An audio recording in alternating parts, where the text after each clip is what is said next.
Hello everyone. Today's topic is memory hierarchy.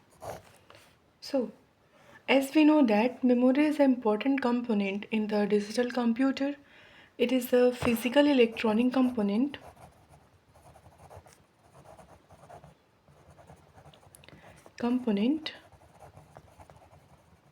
which is used to store data and instruction.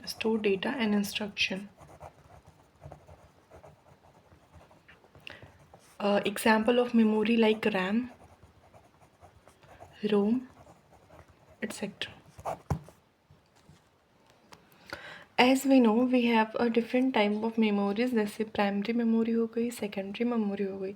अगर हम एक ही memory का use करते हैं सारे प्रोग्राम्स और डेटा को स्टोर करने के लिए, so it is not possible to store all the program in only और आइदर इन सेकेंडरी मेमोरी और either in primary memory. So we can't store data into a RAM. So similarly अगर हम बात करते हैं ऐसे सारे प्रोग्राम्स जो कि हम बैकअप स्टोरेज में स्टोर करते हैं, तो सारे के सारे जो डेटा और प्रोग्राम सेम टाइम पे हमारा सीपीयू एक्सेस नहीं करना चाहता है. तो होता ये है कि सीपीयू को बैकअप्स को स्टोरेज को एक्सेस करने के लिए बहुत ज़्यादा टाइम लग जाता है. तो इस बैकअप स्टोरेज नहीं यूज़ करेंगे, ओनली हम प्राइमरी को यूज़ करेंगे या फिर ओनली हम सेकेंडरी डिवाइसेस ही यूज़ करेंगे स्टोरेज के लिए, तो विच will not be efficient for the accessing the memory. And as we know that we have a two important factor. First factor is time and second factor is cost. While storing the data in the secondary devices, both of the timing of access will be high. So only putting one memory in hierarchy, we used to put multiple memory in hierarchical order, so that to reduce or to make the memory economical for better use. सो हम memory hierarchy में क्या करते हैं कि हम memories को हम एक पिरामिड स्टोरेज में पिरामिड स्ट्रक्चर में स्टोर करते हैं. So if we talk about कि मेमोरी हायरार्की में क्या आते हैं, तो इसमें सारी auxiliary memory, main memory, cache या फिर रजिस्टर सारे मेमोरीज आ जाते हैं, जिसको हम एक पिरामिडल स्ट्रक्चर में स्टोर हायरार्की होती है इनकी order. So first if we talk about the auxiliary memory की जो स्पीड होती है that is slow, but there storage capacity is high.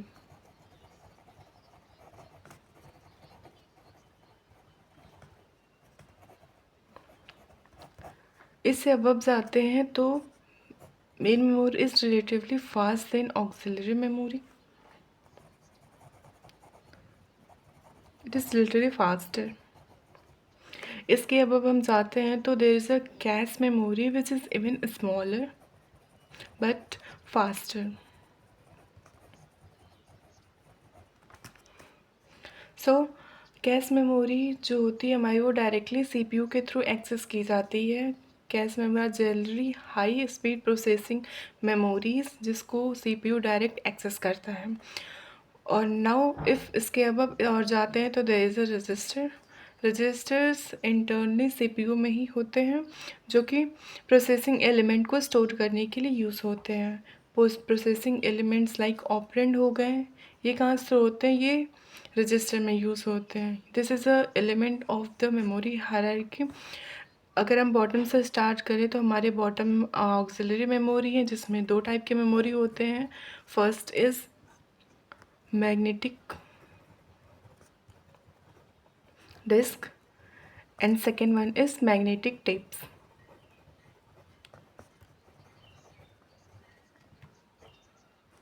इसमें मैग्नेटिक टेप्स जो होते हैं ये स्लोअर होते हैं, और जो मैग्नेटिक डिस्क होते हैं इनसे थोड़ा फास्टर होते हैं. इसमें मेमोरी की बात करते हैं तो मेमोरी जो मेन मेमोरी होती है वो डायरेक्टली कम्युनिकेट करती है सीपीयू से. मेन मेमोरी में होता क्या है, सारे जो डेटा हम स्टोर करते हैं ऑक्सिलरी मेमोरी में, जो बैकअप स्टोरेज के लिए हम यूज़ करते हैं, वो ऑक्सिलरी मेमोरी को यूज़ करते हैं हम। ये हमारा बैकअप स्टोरेज के लिए यूज़ होता है। ऐसे प्रोग्राम एंड डेटा जो हम चाह रहे हैं कि मेन मेमोरी में स्टोर हो जाए, जिसे हम एग्जीक्यूट करना चाहते हैं, तो वो कहाँ आके स्टोर हो जाते हैं? वो मेन मेमोरी में आके स्टोर हो जाते हैं। सो so what is the main memory? It is the memory where we store the instruction or the data which are going to process. Now if we talk about the cache memory, they are a very high speed memory, जो कि main memory से तो smaller होती है but इससे fast होती है। What is the requirement of this? Cache memory are generally ऐसे प्रोग्राम एंड डेटा को स्टोर करके रखती है जो जो करेंटली सीपीयू एग्जीक्यूट कर रहा होगा। नाउ रजिस्टर क्या है? हम register are directly attach with the CPU and they are used to store a processing element at the time of the execution of the program. अगर हम कंपेयर करते हैं इन सारे मेमोरी आइटम्स को, सो हम ये ऑब्ज़र्व करते हैं कि जब भी हम टॉप से बॉटम तक आते हैं, तो सारे मेमोरीज़ की जो साइज़ होती है वो इंक्रीज़ होती है। रजिस्टर सबसे स्मॉलेस्ट साइज़ में होती है, और then after cache memory, then after main memory, और जो सबसे ज़्यादा साइज़ होती है वो हमारी ऑक्सिलरी मेमोरी की होती है। सो टॉप टू बॉटम आने में हमारा size of a memory increase होती है, बट साथ ही साथ जो एक्सेस टाइम होती है सीपीयू के थ्रू एक्सेस टाइम होती है वो भी हमारी इंक्रीज़ हो रही है। Access time is also increasing from, if we moving from top to bottom, if we move from bottom to up, that is bottom to up, तो हमारी स्पीड जो होती है accessing the element from the memory, हमारी जो speed होती है access वाली वो इंक्रीज़ होती है। Access speed that is increases, and जो हमारी कॉस्ट होती है that is also increasing. Now if we talk about the what is the objective of overall this memory hierarchy, so objective of this, first, to obtain minimum average access time,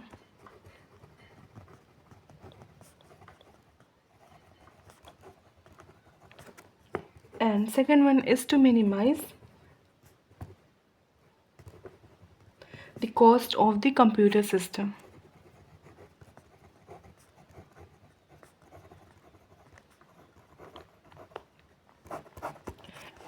Now if we talk about the properties of memory hierarchy, what does the property should memory hierarchy exhibit?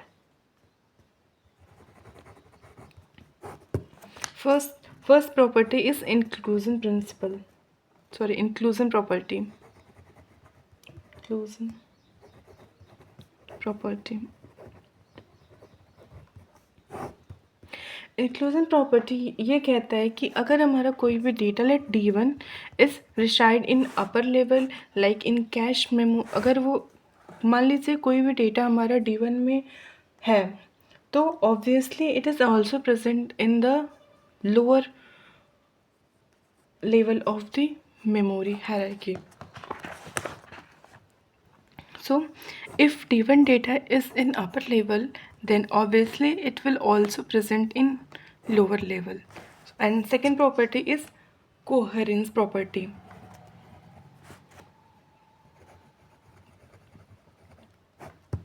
So if there is a change or update in the upper level of data, then all the value of D1 will automatically change or updated.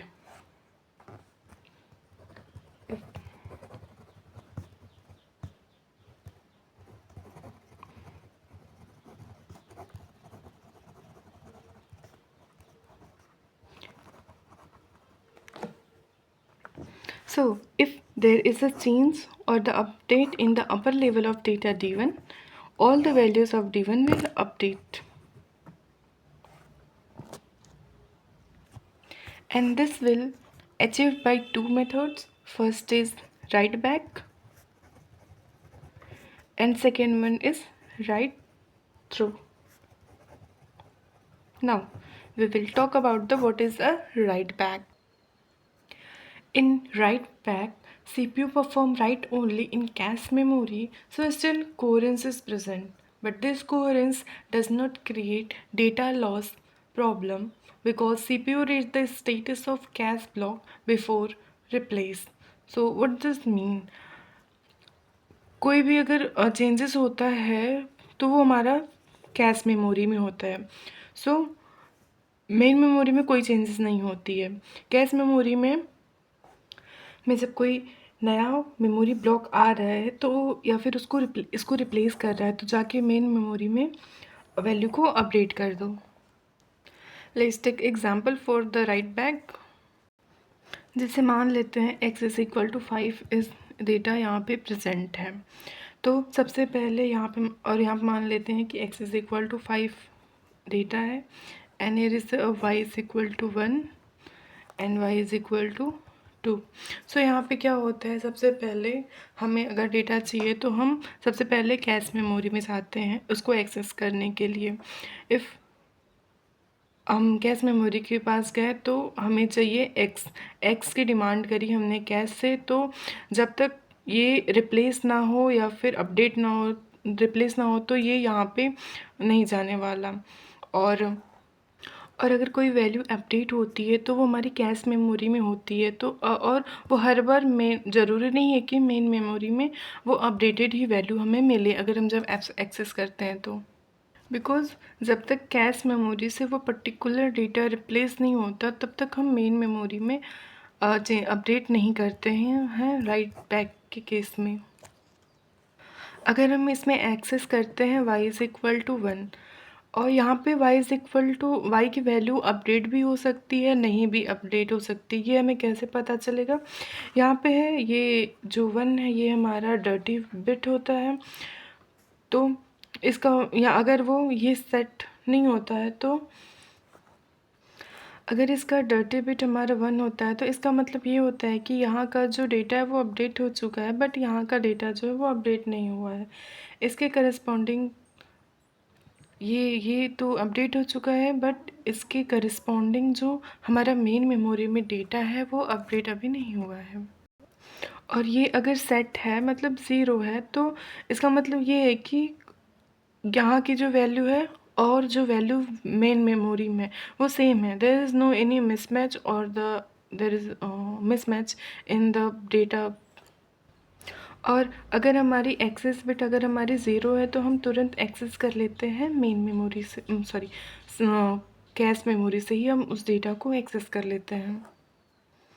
और अगर हमारा dirty bit अगर 1 है तो access करने से पहले हमें मेन मेमोरी के जो वैल्यू है y की उसको चेंज करना होगा. बिकॉज़ अगर हम इसको ही कोई ऑपरेशन परफॉर्म कर देंगे और तो यहाँ पे इनकंसिस्टेंट आ जाएगी, इनकंसिस्टेंट डेटा आ जाएगी बिटवीन कैश मेमोरी और जो मेन मेमोरी में हमारा डेटा है.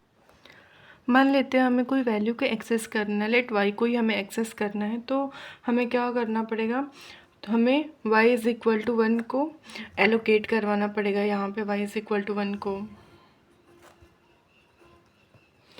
y इज़ इक्वल टू इसको एलोकेट करने में हमें tm टाइम लगा. और कैश मेमोरी में हमें पता है कि अपडेट हो जाएगा. जैसे ये अपडेट हुआ y की वैल्यू तो अपडेट हो गई. तो यहाँ से मुझे क्या करना होगा, राइट बैक ये क्या कहता है कि मुझे बता दो अपने मेमोरी को कि ये जो वैल्यू है अपडेट हो गई है. तो ये जो डर्टी बिट है हमारी सेट हो जाएगी 0 से. तो मेन मेमोरी को हम बता देंगे कि ये राइट बैक कर रहे हैं और यहाँ के वैल्यूज़ को अपडेट कर दे रहे हैं, मॉडिफिकेशन हम कर रहे हैं मेन मेमोरी में.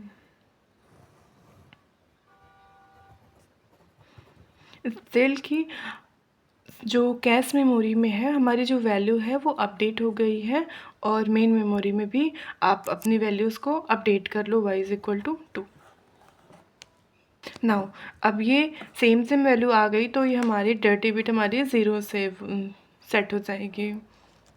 अगर हमारी यहाँ की वैल्यूज़ डर्टी बिट अगर हमारी सेम वैल्यू सेम है तो हमारी डर्टी बिट जो होती है वो 0 होती है।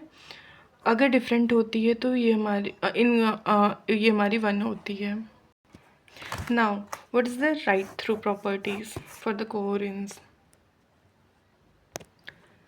In the write-through technique, the CPU performs simultaneous write operation in the cache memory and the main memory. मतलब कि अगर हम कोई भी वैल्यूज़ को चेंज करते हैं, अपडेट करते हैं कैश मेमोरी में, तो तुरंत ही हम मेन मेमोरी में अपडेट कर देते हैं।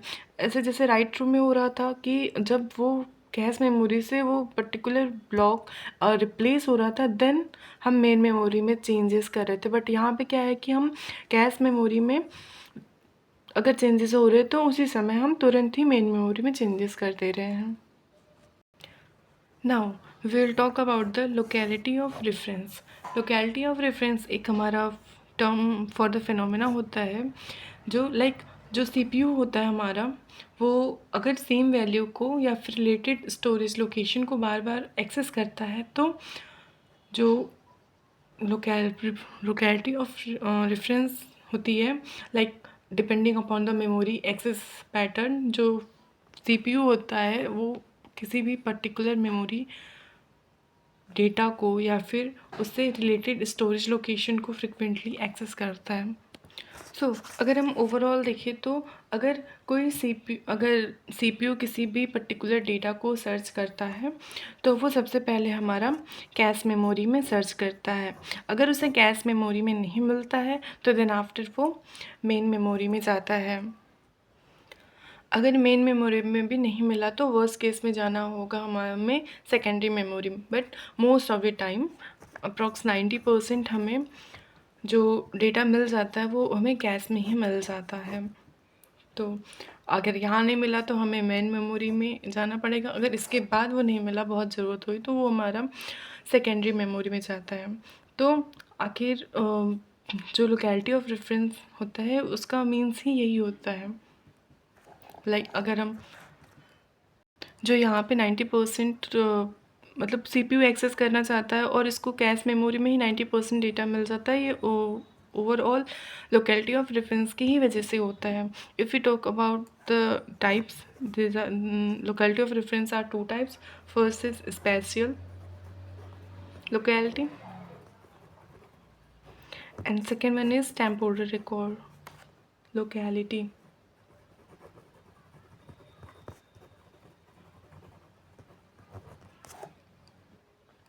स्पेशियल लोकेलिटी क्या कहता है कि लेट सीपीयू जो है हमें I1 एक इंस्ट्रक्शन को सर्च करना चाहता है, वो कैश मेमोरी में गया, उसे नहीं मिला।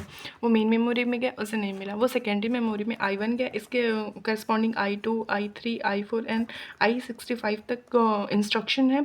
तो अगर ये ऐसा है कि इसके बाद I2 एक्सेस होगा, इसके बाद I3 एक्सेस होगा, जब करंट मेमोरी लोकेशन को मतलब data near the current memory location access होता है तो जो जितने भी फेच हो सकते हैं वो मेन मेमोरी में फेच हो जाते हैं। I1, I2, I3, then after यहाँ से हम कैश मेमोरी में एक्सेस हो जाते हैं, सो दैट द सीपीयू को बार बार सेकेंडरी मेमोरी तक ना जाना पड़े इंस्ट्रक्शन को फेच करने में, इसको कैश मेमोरी में ही मिल जाए। और टेम्पोरल लोकेलिटी में क्या कहता है कि अगर कोई एक इंस्ट्रक्शन है I1, है ना, तो ये जो है I1 है वो उसको मल्टीपल टाइम कॉल करा जा रहा है सीपीयू के थ्रू।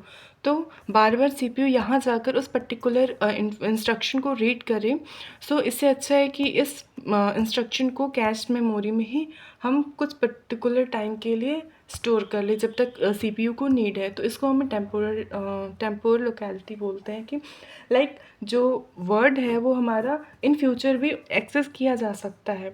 और जो स्पेशल लोकेलिटी है वो हम नियर बाई वर्ड्स को एक्सेस किया जा सकता है। तो वो जो वर्ड्स है उसको हम कैश मेमोरी में कैश मेमोरी में स्टोर कर ले तो सीपीयू को आसानी होगी कैश मेमोरी से डेटा को एक्सेस करने में। बिकॉज़ हमने मेमोरी हायरार्की में देखा था कि सेकेंडरी स्टोरेज में अगर हम एक्सेस करते हैं सीपीयू के थ्रू तो वो टाइम बहुत ज़्यादा लेता है, और access time in the CPU में कैश मेमोरी बहुत ही स्मॉल होता है. So now we will talk about the cache performance.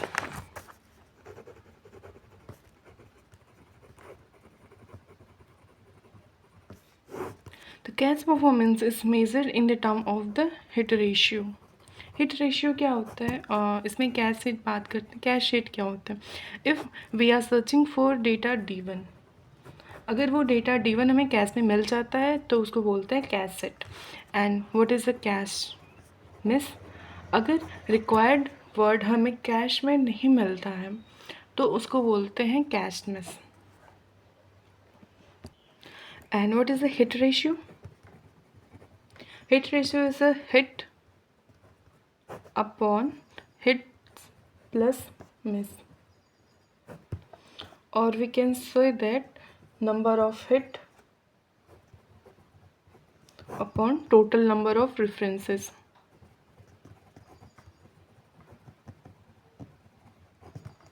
Or if we talk about the cache miss ratio, it is a miss upon hits plus miss, or miss upon number of miss upon total number of CPU references. So now a term called cache memory access.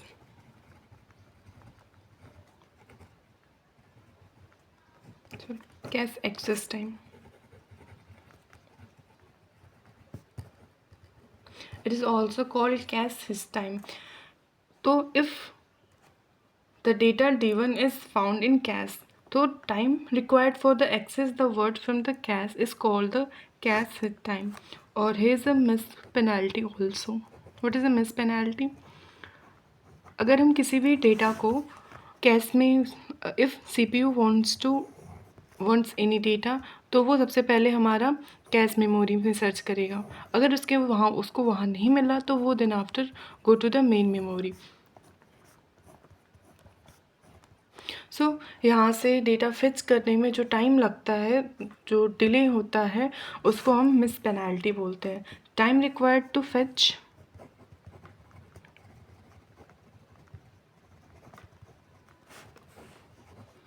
fetch required block from the main memory.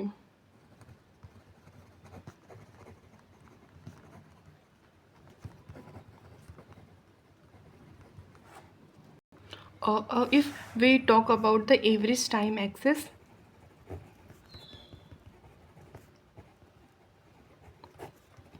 so it is given by the formula by hit ratio multiplied by cache access time plus 1 minus hit ratio multiplied by missed penalty.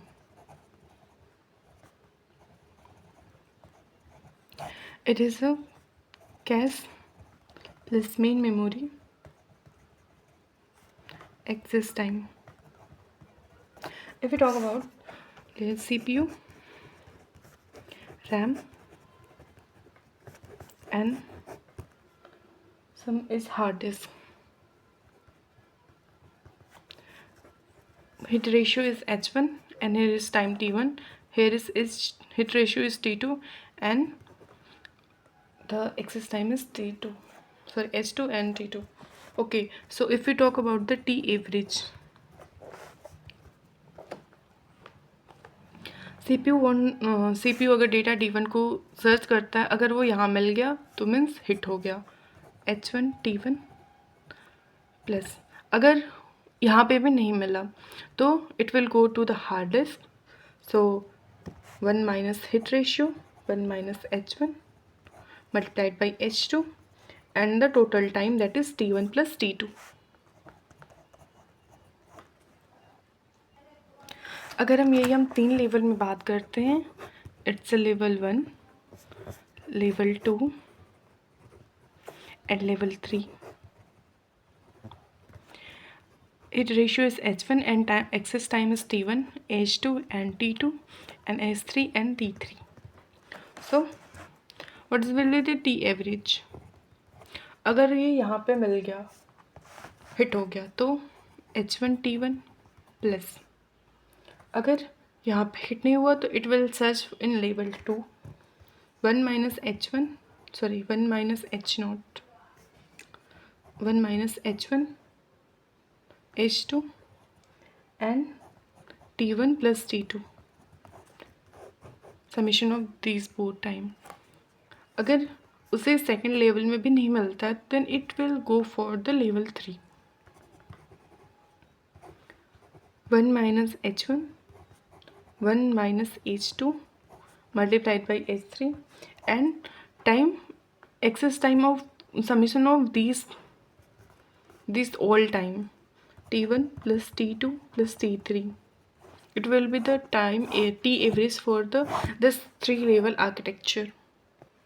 Now if we talk about the question, consider a 2 level hierarchical memory management with access time L1 is 20 nanosecond, L2 is 100 nanosecond. Whenever there is a miss in L1, block of 2 words will move from L to 1, L to L1. What is the time T average? So here is the 2 hierarchical management. So first is L1 and second one is L2. Okay. The time access time in L1 is 20 nanosecond given and 75% hit ratio is given there and 100 nanosecond. No hit ratio? Are you confused? No, because as we know that अगर कोई भी data D1 L1 में नहीं मिला तो और ये 2 level hierarchical order है तो ये श्योर होगा कि वो L2 में प्रेजेंट होगा. तो यहाँ पे इसका जो हिट रेशियो होता है वो 1 होता है. So if let's find the average. So H1 T1, let H1 it's C1 H1 and it's H2 and T2 plus 1 minus H1 in the case of miss H2 T1 plus. Here's one thing given. If there is a mesh in L1, so block of 2 word will be transferred from L2 to L1. As we know that CPU always refer single word. So here is the 2 T1 time, 2 T2 time will be take because we are transferring 2 word from L2 to L1 and CPU only read a single word.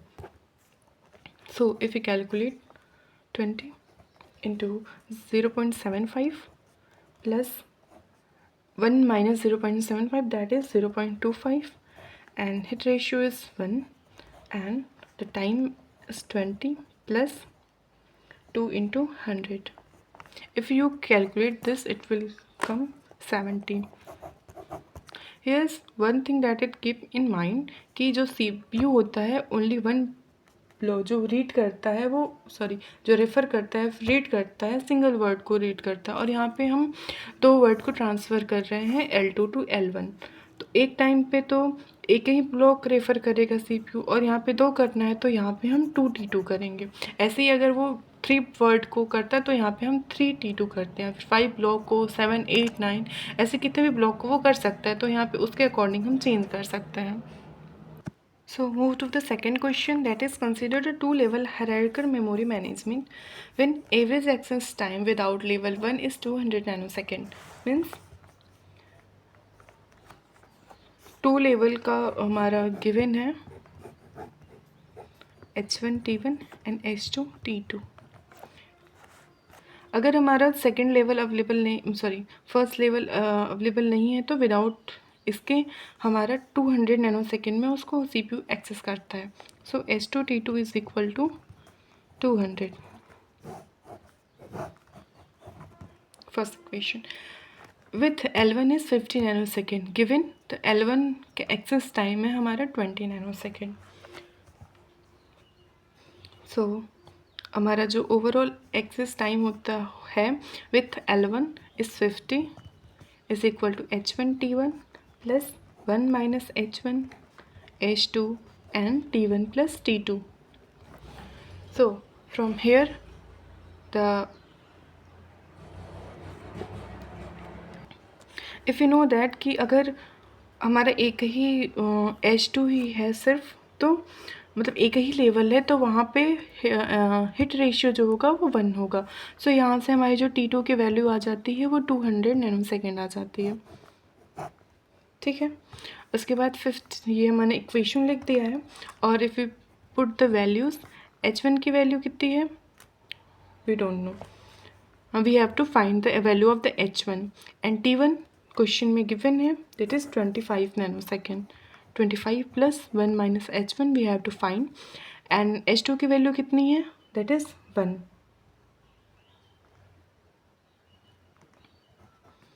And T1 plus T2 25 plus 200. So now solve these.